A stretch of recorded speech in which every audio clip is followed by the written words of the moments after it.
Hoje nós vamos falar de um assunto muito interessante, porque ele vai se referir à literatura e às artes plásticas. E trata do acaso na arte. Desde a época helênica, nós temos Sócrates falando a Ion sobre aquilo que ele chamava de inspiração dos poetas. Eu vou ler o trechinho. De maneira semelhante à dos magnetos, que imantam os anéis de ferro que atraem outros anéis de ferro, a musa inspira os homens. A partir dessas pessoas inspiradas, outra cadeia de pessoas recebe a inspiração. Isso porque todos os bons poetas compõem seus belos poemas não pela arte em si, mas porque eles são inspirados, possuídos. Como os bacantes que quando dançam não estão em seu juízo, assim os poetas líricos não estão no deles quando estão compondo seus belos cantos, mas eles, sob o impacto da música e do metro, são inspirados e possuídos, como as bacantes que tiram leite e mel do rio, quando sob o poder de Dioniso, mas não quando em sã consciência. Assim a alma do poeta lírico faz o mesmo, como eles próprios dizem, pois eles nos dizem que tiram cantos das fontes de mel que saem dos jardins e dos vales das musas. Eles, como as abelhas, abrem seus caminhos de flor em flor, e não há invenção para eles até que estejam inspirados e fora de seus sentidos e da sua mente.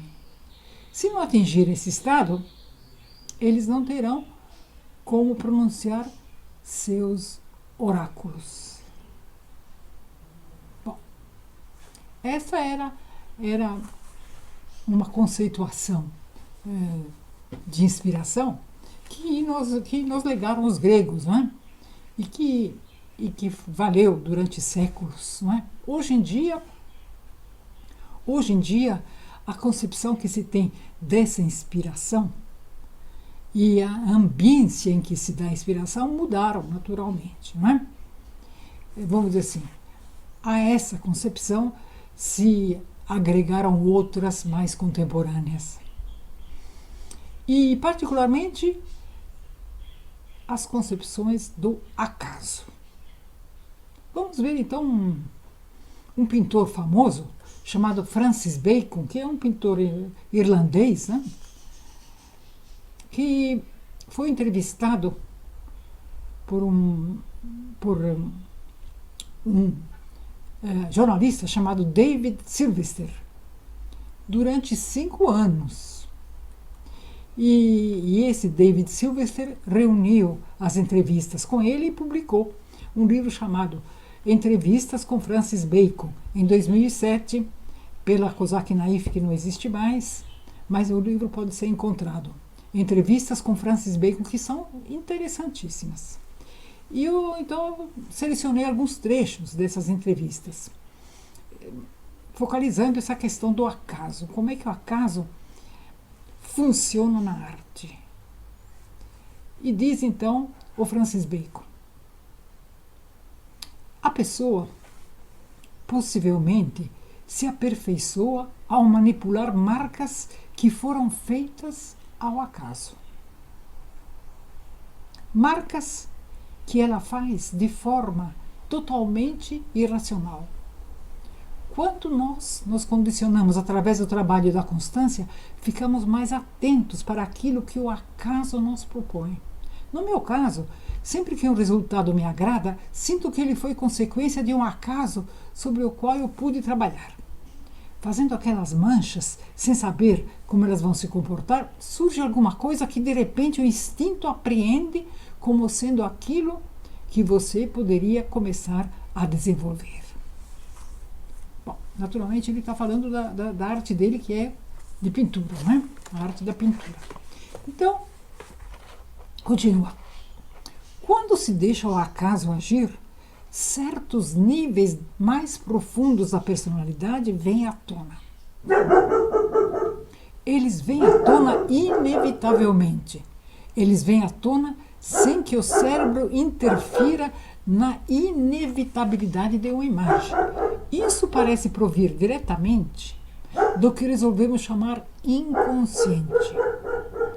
Com a espuma do inconsciente circulando em volta da imagem. Isso é que lhe dá vigor. A imagem sensorial começa acidentalmente a formar-se. Então,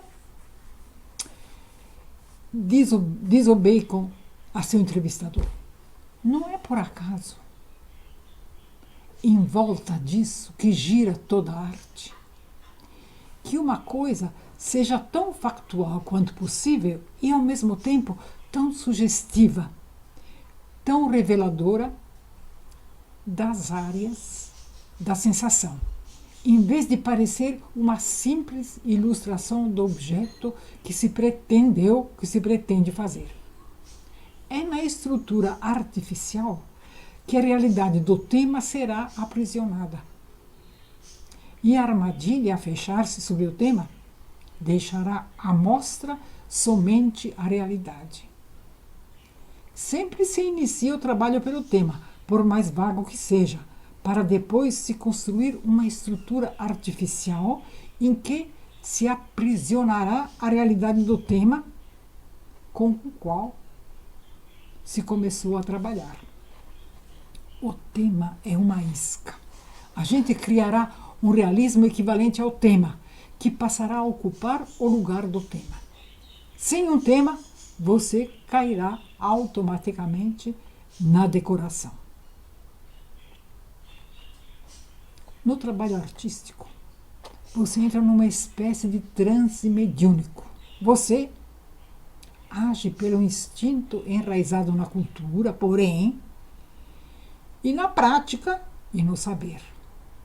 O mistério da realidade só poderá ser aprendido se o pintor não souber como está procedendo. Como reproduzir a aparência? É um método ilógico de proceder.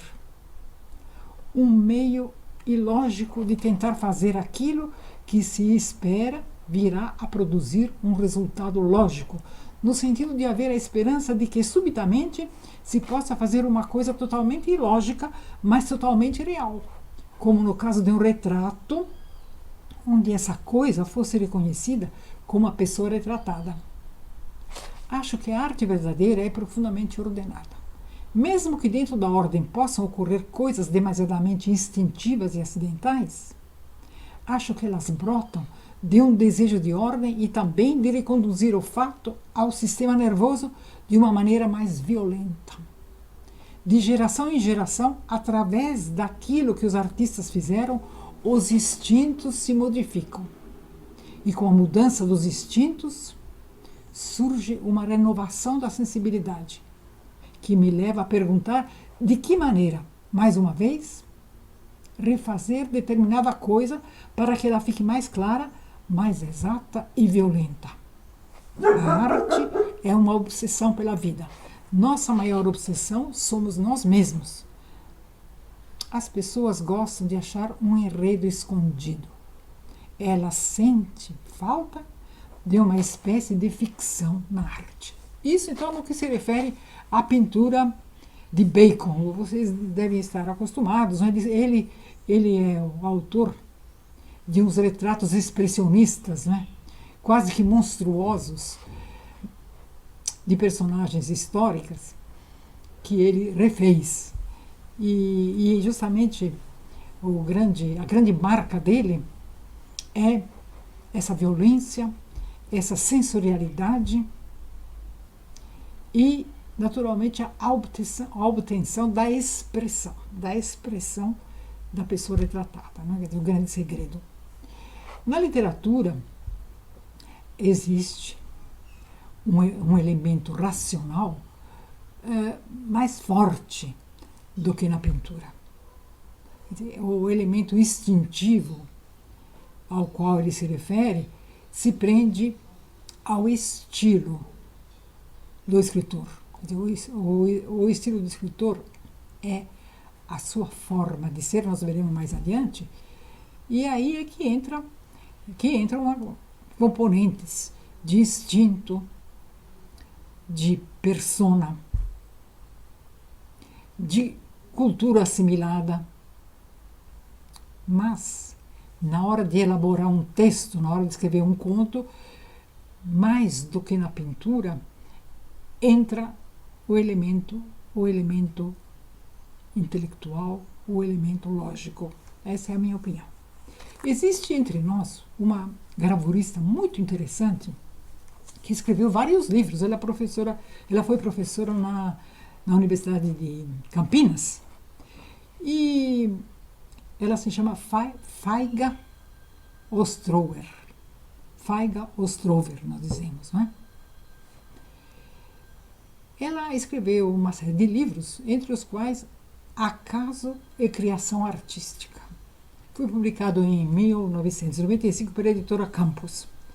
E ela tem, então, umas considerações também a respeito do acaso, não é? Ela é gravurista, mas tem muitos quadros abstratos interessantíssimos. Aqui vocês podem encontrar, em falta de ir à galeria, né? Agora vocês podem encontrar no Google. Ela tem considerações sobre o acaso e, particularmente, um acaso invocado na criação artística, que ela chama de acaso significativo. E ela diz uma coisa muito interessante, que as crianças não têm acasos significativos, porque tudo para elas é acaso significativo, né? Agora, o que vem a ser, então, o acaso significativo na arte? O ato significativo. O que vem a ser? Uma mera coincidência?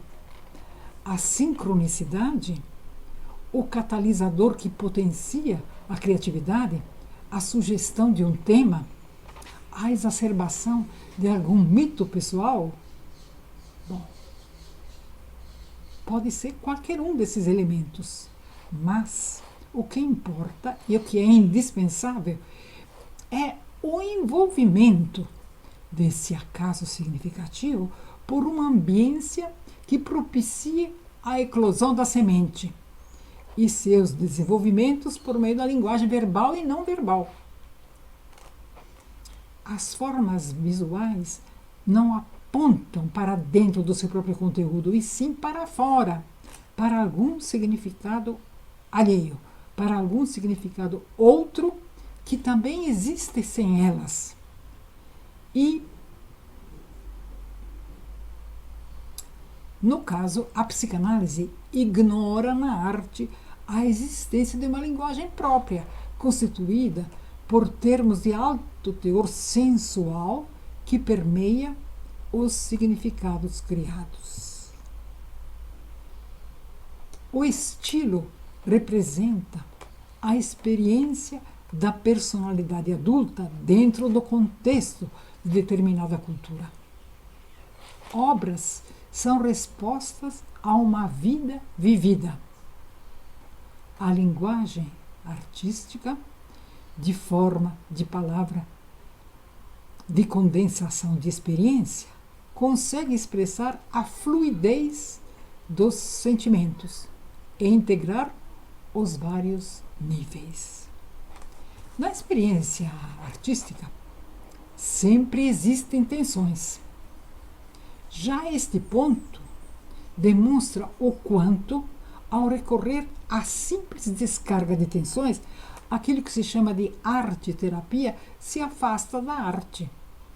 O sentido da arte é ampliar o viver, e torná-lo mais intenso, nunca diminuí-lo ou esvaziá-lo. Conhecer sua experiência por dentro, síntese dos sentimentos, síntese da linguagem, equilíbrio dinâmico que absorve as tensões e não as anula. As formas se transformam em conteúdos e vice-versa. As formas sensoriais comunicam significados.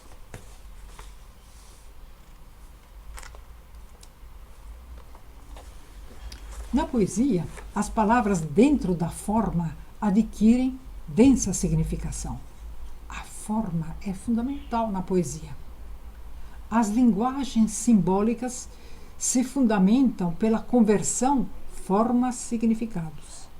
E por meio dessa conversão, se fundamentam por objetivar vivências subjetivas, dando forma a essas vivências subjetivas.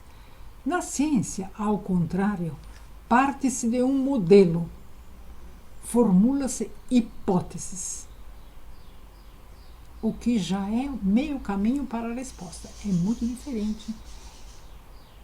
diferente nesse sentido o método, né? O método científico.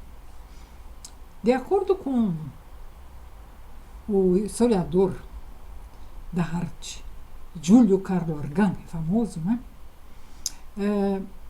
Que publicou um livro traduzido pela Companhia das Letras em 1993 sobre a arte moderna.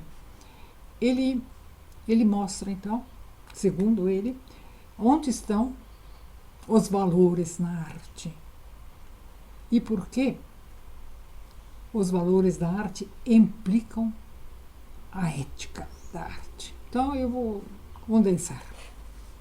A arte cria valores, pois a cada passo pergunta pelo sentido do agir e do operar, de modo a ampliar seus próprios fundamentos.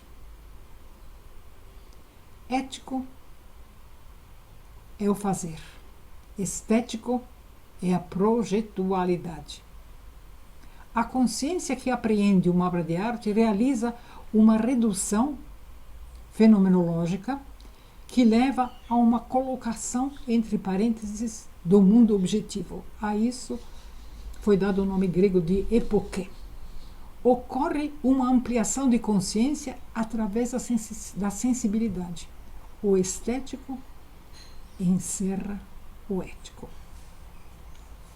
Para terminar, vamos ver o acaso tratado por Ortega y Gasset, José Ortega y Gasset, que é um pensador ibérico, né? Espanhol, muito interessante, e publicou pela editora Cortez em 2003, traduzido, um livro chamado Adão no Paraíso e Outros Ensaios. Ele se refere ao pintor Zuloaga, que é bem interessante, com uma série de considerações que nós vamos depois comparar com o conceito de maneira entendido por Giorgio Agamben na introdução ao livro do poeta Caproni chamado A Coisa Perdida. Então, a conceituação de Ortega, o que ele chama de mediação entre as coisas e nós, exprime-se por uma proporção. O estilo está para o caráter, assim como a maneira está para a mania. O estilo estaria, portanto, para Ortega associado à estrutura do indivíduo, enquanto que a maneira seria mais um ornamento, um maneirismo, um viés, um modismo, acrescido ao fazer do artista. Para Agamben, Giorgio Agamben é um filósofo italiano bastante conhecido no Brasil, não é? Esses dois conceitos, estilo e maneira, nomeiam duas realidades correlacionadas, mas irredutíveis. Se o estilo representa para o artista seu traço mais próprio, a maneira registra o processo inverso de desapropriação ou de não pertencimento. É como se o artista já velho, que encontrou seu estilo e nele atingiu a perfeição, o deixasse de lado agora, para validar a pretensão curiosa de caracterizar-se unicamente por meio de uma impropriedade. Que é a questão do maneirismo, que é importante para os estudiosos de arte. Agora, essas concepções de Ortega têm um quê de filosofia oriental. Existe um livro muito interessante chamado Tratado da Eficácia, de François Julian, que foi publicado pela editora 34 em 1998, com uma série de exemplos da filosofia oriental, no caso a filosofia chinesa, que tem relação com as ideias de Ortega y Gasset. Eu vou lê-las para comparação. A virtude necessita dos vícios e neles se alimenta. O símbolo infunde-se numa coisa e faz com que nela vivam as demais coisas. As tendências tendem para as ideias.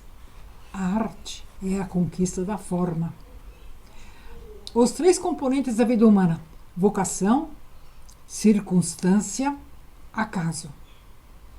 A sorte ou fortuna é o elemento inorgânico da vida.